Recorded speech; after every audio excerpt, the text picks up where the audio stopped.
Hi and welcome to another video.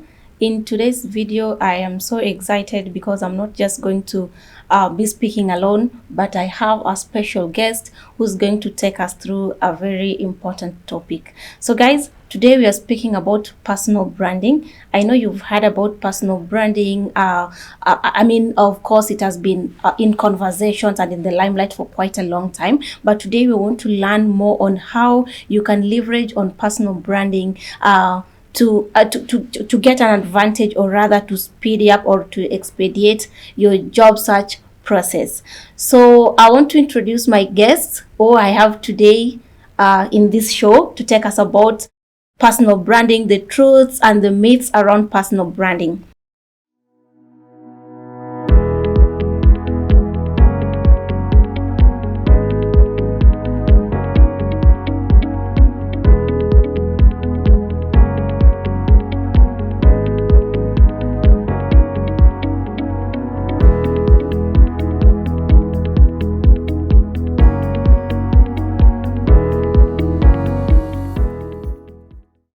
Today I have Coach Richard Jellican. Let me just read his profile.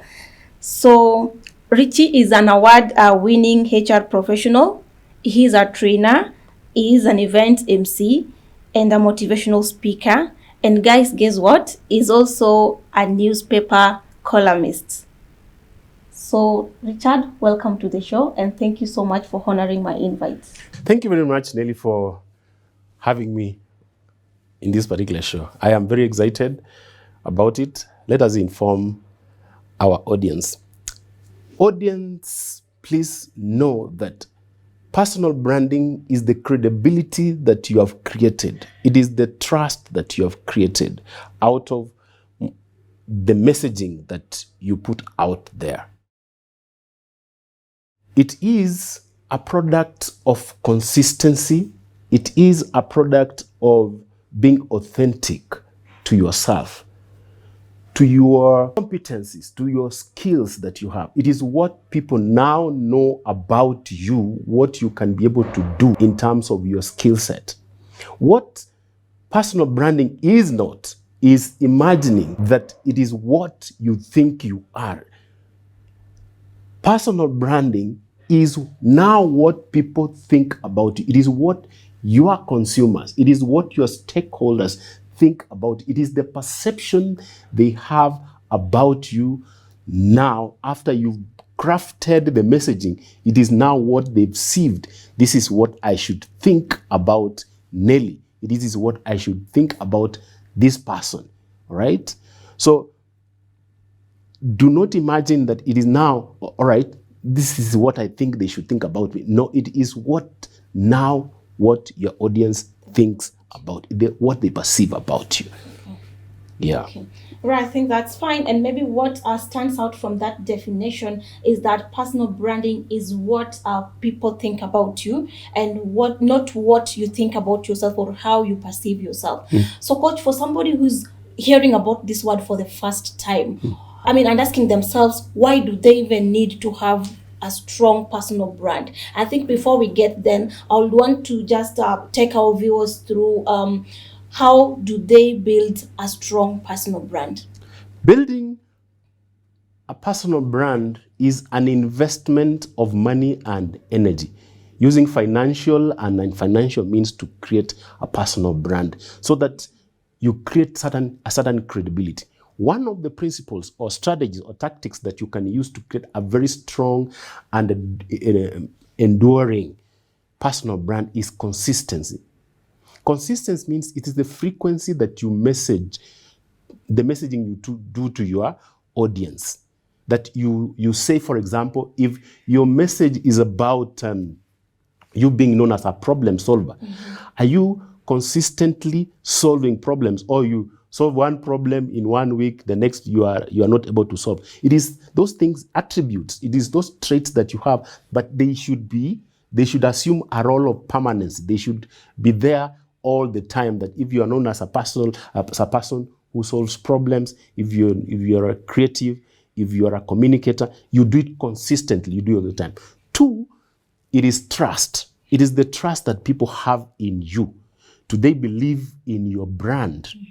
All right. If you're saying you're a communicator and then you're not doing a good job, for example, writing or oral communication, or your body language is not very well aligned to communication principles or strategies, it means then you are not really aligned well. It means you're not a brand. If you say you're a brand, you must be consistent.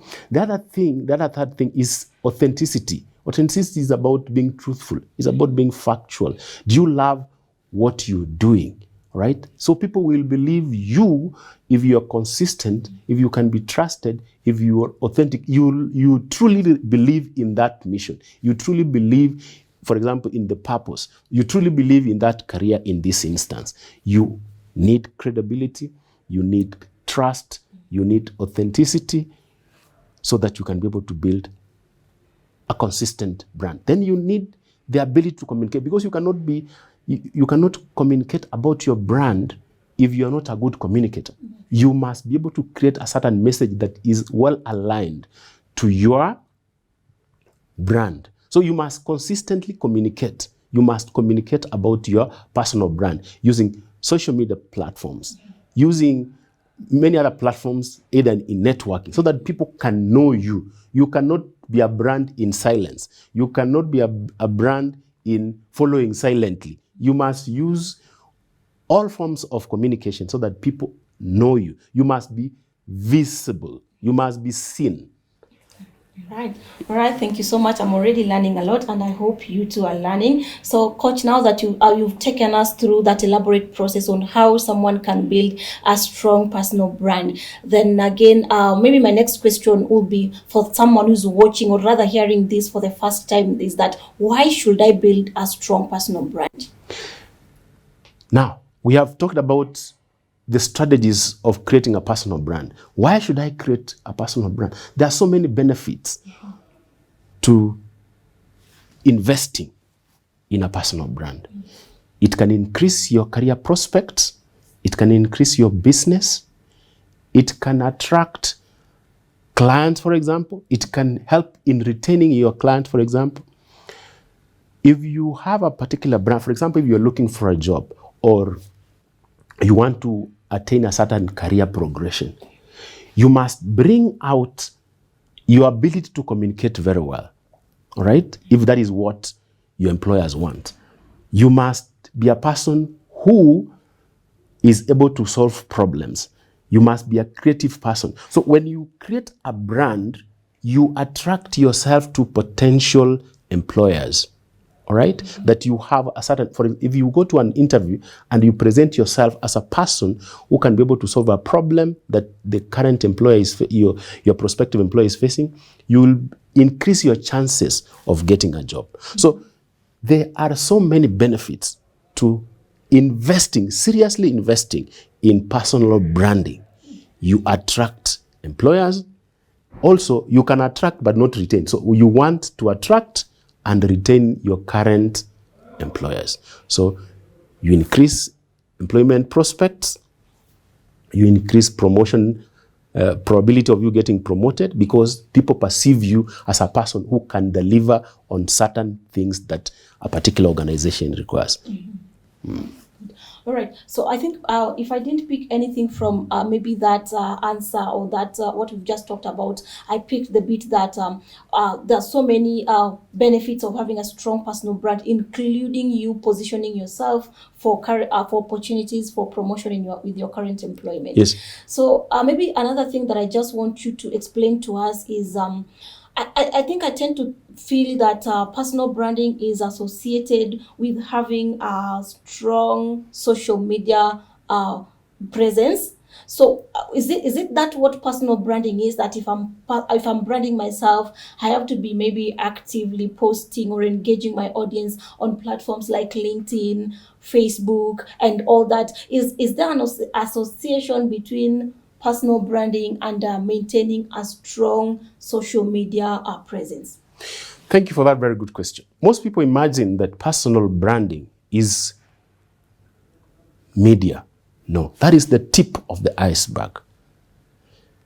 That is the tip of the iceberg that you have got to be in the social media presence for you to build a brand. But that is one aspect. The other aspect is that other people or potential employers have got to know you. And how do they know you? By your messaging. Okay? Messaging is not only found in social media or LinkedIn, although it is important for you to have a presence in LinkedIn, Facebook. In fact, I was helping somebody get a job, and one of the questions they were asking is include your link to linked profile, which means your LinkedIn has to be very clean. Now that is where those principles we spoke about, how to create a strong personal brand come in. Your consistency. If you, for example, say that you're a good communicator and your platform is idle, for the love of God, how are you a good communicator if you're not writing? How do you not post if you're not a communicator? If you're a problem solver, how come you're not solving issues by posting on how you solve issues? If you're talking about your creativity and innovation, and yet you do not have an infrastructure or a place where there is an outlet of the message that you're sending out, people will doubt this person is not what he's saying he is. But we have to remove the perception that personal branding rises and falls on media. But since we are living in an information age and we have so many, there's digital transformation and all that, it is good to create a particular impact in your social media footprint. But it's not the only way that you can be able to build your personal brand. That is one aspect of building your personal brand. You need to assess your skills, for example. Right? You need to showcase your skills to your audience, to your target audience. Because one of the things that you need to do, or one of the strategies that you need to put in place, is to know your target audience. You cannot be everything to everybody. You have to have a target audience as you build your audience. So you have got to structure your messaging towards a particular audience. If you want to be employed, for example, in a certain industry, you have got to tilt your messaging toward that industry. All right? If you are a human resource practitioner, for example, your messaging should be towards recruitment, talent acquisition, employment law, employee relations, such that when somebody is doing a background check, because there is a background check when you're building a brand, people, when somebody is going to sweep across your social media, they will discover that this person says that they are good human resource practitioners, and for sure there is a portfolio, there is evidence for them. For example, if you say you're a writer, if you're not in the newspaper, if you're not in the social media as a writer, who will believe you? And we said from the word go that one of the principles is credibility, is trust, is being authentic. Right? Oh, thank you so much, Coach, for that. I think what stands out for me is that social media is just but one platform. And what social media does is that it provides an avenue for you to be able to engage with your target audience. Yes. And of course, to be able to showcase that which you believe sets you apart as you're in the journey for creating a strong personal brand. And another thing that I've also picked in that bit is that there needs to be consistency. Even when you're using social media to brand yourself, there needs to be consistency in what you post and what you want to be known for. Where you are giving an example of, for instance, if you are a HR, you should be posting around maybe topics in HR, just to further enhance or authenticate your skills or your expertise. So I think the next question that I would like to ask you is on I think there's a lot of there's a thought that personal branding should come more when someone maybe is looking for a job. That is when you really need to to be outside there, be known for something as a bid to attract a potential employer. Maybe for someone who's currently employed and maybe they don't want to look for a job. You've spoken about it previously when you mentioned about positioning ourselves for promotions. Maybe just to delve deeper and to help us understand, if I'm currently employed, then how does personal branding helps me even in my current employment? There are no holidays in personal branding. And ignorance is not a defense. Probably that is why we are having this conversation, so that we can keep enlightening, empowering people. You do not rest because some things become redundant. Or even the position you're occupying right now may become boring, or you want to stop doing the job you're doing right now. So we have got to keep on reinventing ourselves. We have got to keep on refining. Even the products you see, they keep on changing how they look. You are a product, all right? Quote unquote. You are a product or you are a service. You should continuously do some change management. You should do some re-engineering, because some things become redundant, as I've said. Some things become not so useful, all right? You've got to keep on looking at emerging issues around you. That is why networking is important. That is why attending conferences is important. That is why reading is important, so that you can get new ideas of doing things, right? So you have got to keep on reinventing yourself. You have got to keep on repositioning yourself for a new opportunity, because you are not going to stay in one position forever. So it is important for you to see this. I've had this brand for the last 5 years. You should not have it maybe in the 6th year. You should be able to change it. You should reconfigure, look for relevant skills that can attract potential employers. You do not remain in a rut. You do not remain stuck with a brand that you've had for the last 10 years. So the most important thing is change management, so that we avoid a situation whereby your brand becomes redundant because you have not changed the oil, you have not changed the gas. What is it called? The other thing that we change in vehicles when we do service? Oil, yes. Yeah. So you have got to continuously change, do service. This thing now is not serving me well. Let me change the oil. Okay? Right. Okay. I think thank you for that. I think another question will be on it is not just enough to establish a personal brand. You've spoken a lot about consistency. Now, how do I ensure that I've created a very strong brand? How do I ensure that I maintain that brand? How do you make sure that your brand is profitable? The outcome. Is it bringing results? If you are a results-oriented person, or if you want to change your jobs, for example, are you getting job referrals, right? Because of your branding. Are you getting new opportunities? That is how to see that your brand is indeed making impact. You need to network and know what is new in the market, okay? You need to expand. We normally say that your net worth is determined by your network.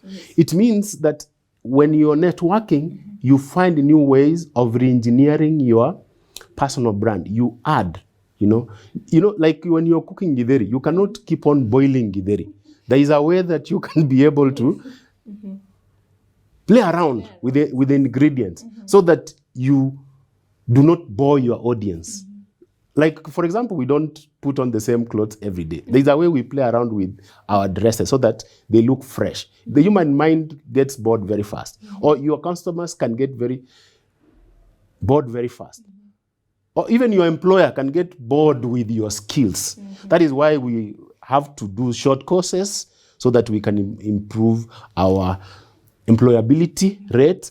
That is why we go to conferences, so that we gain new skills that we didn't know that we have. That is why we go to seminars. That is why we go to classes. That is why we go to new certifications. That is why we have to listen to podcasts like this, so that you get new ideas. You know, even a single idea can easily bring you a lot of opportunities, and you did not have it by the fact that you listened to Nelly talk. All right? That is how you make sure that your brand is being rebranded in a relevant manner, which brings more opportunities to yourself. So guys, you got that. You need to of course there's a lot of continuous personal improvement, so that you're able to sustain a strong brand. There's a lot of learning and relearning, and there's a lot of being very intentional about it. Why do I set out to have a strong brand? Then there's a lot of just equipping yourself with knowledge from time to time, so that you stay relevant. So I think you almost touched into the last question that I wanted to ask, is just what is now the value of a personal brand. So again, how would I say that because I'm maintaining a strong brand? The question is, what is the true value of a personal brand? How do I measure the value of a personal brand? All right. I always tell people that part of your income, 10%, 5%, should be dedicated towards your brand improvement. Let me say, for example, I am a photographer, all right? I am a photographer who wants to improve his or her brand with my audience, or with my stakeholders, or with my consumers. So what do I need to do so that I become a photographer whose wings spread beyond the horizon? I invest in it, get new skills. All right. After I've got a new skills, am I now attracting new clients? We have a way of measuring. For example, if I'm in social media, there is a way that those analytics measure how many people landed on your page because of the seminar that you went. You know, there's something we call return on investment. If you invest in your brand, you expect some returns. Now, is your brand attracting new offers? Are you being headhunted, for example, for a particular job because you have gained, you've renewed yourself, you've reskilled, you have upskilled, all right? Are you getting new people? Is your income increasing? You know, when you go to a certain seminar and you're equipped with certain skills, you expect to get new clients because now you have better skills. Absolutely. For example, you are a good time manager, you finish your project very fast, you do your thing very fast, you do things within budget. You expect now for you to get more clients by referrals. You get more referrals, all right? Like now, if we pick the example of the photographer I have given you, the first client, will they refer you? What we normally call net promoter score. Your first client referring you to other people. Potential clients. Is your income increasing because of having gone to a seminar or having read a book? You buy a book for 1,000, then you gain new skills, and all of a sudden you start having more clients, your income increases, your discipline increases, right? Your time management skills become better. You stop procrastinating, okay? That is how to check that your brand is impactful, it is making sense to people. The increasing of numbers, that is an obvious indicator. Revenue, job opportunities. You being headhunted, for example, if you're looking for a job, that is how you check the value of your personal brand. And is it bringing, there is also the bit that, is it bringing joy to you as you invest in your personal brand? Is there happiness? Are you happy? More happy with your personal brand? Okay. Yeah. Okay. So thank you so much. It's been amazing. Thank you so much, Coach, for teaching us. So I think just to maybe just on the top of my mind on what I've picked from this conversation is on the importance of building a personal brand, of course, to not just to be out there on social media, but rather to add value to your life in determined by why are you positioning yourself. Coach has mentioned that, for example, the one way you can tell a value of your personal brand, for instance, if you're looking for a job, you can be headhunted, you get yourself to a position where you're attractive to potential employers. And of course, there's that bit of personal satisfaction, which I think stands out for me a lot, as because I always believe no matter what you're doing, if it doesn't satisfy you as a person, then it is of no value. So thank you so much for watching, and I hope you've learned something. Personally, I've learned. Coach, thank you so much for honoring this invite. So as we finish, guys, as always, if you've not subscribed to this channel, please click that subscribe button and put on the notification so that you're notified anytime I put a content. Kindly continue to comment on the comment section as you share the topics that you want us to speak about in the next video. Thank you, and see you in another video.